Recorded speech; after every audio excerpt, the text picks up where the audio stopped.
Motorcycles of today are equipped with 5 or 6 speed sequential gearboxes or transmissions. These gearboxes have shift forks with guides or pins. The shift forks are to be installed on the gear shift drum. There are 3 grooves cut into the drum for the cam follower pins of the shift fork. Furthermore, we need gears to change gear ratio. In this animation, a standard 5-speed sequential gearbox will be explained in detail. Most motorcycles use a lever at the left foot of the rider. This lever can be moved upwards or downwards to change gears sequentially. By using the shift lever, the rider moves a gear shifter assembly, which is also known as a claw arm. That way, the drum can rotate thanks to its small pins at the side. But it can only rotate by 60 degrees due to the stopper of the claw arm.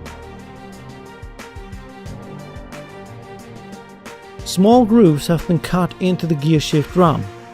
When the drum rotates, the shift fork moves to the left or to the right due to the follower pin of the shift fork. That way, gears can be shifted.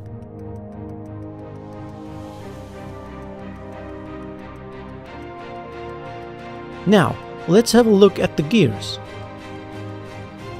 At the right, we see the output gear. The shaft of the output gear can be mounted within the hollow shaft of the input gears. So, both the input shaft and the output shaft rotate independently of each other. The gears colored in red are fixed to the corresponding shaft. All other gears can freely rotate on the shafts. So we can see that, besides the output gear, each fixed gear is meshed with a free gear. Dog clutches are used to lock mobile gears to the shaft.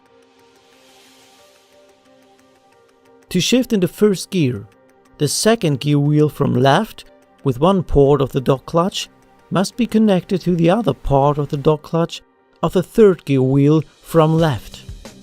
Now, the second gear wheel from left is fixed to the shaft because the third gear wheel from left is a fixed gear.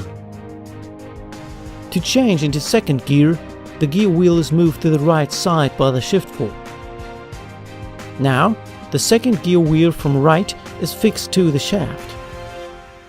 We can see that the gear wheels in the center are not being fully engaged. This, however, is not important because they do not transmit power in first and second gear. With this kind of gearbox, the rider can upshift gears without pulling the clutch. All the rider has to do is pulling the shift lever and stop accelerating. Then, the claws of the dog clutch will be pushed into engagement without any problems. This won't result in damage to the gearbox when done properly, because this type of gearbox is not a synchronized one as it is often used in cars with manual transmission.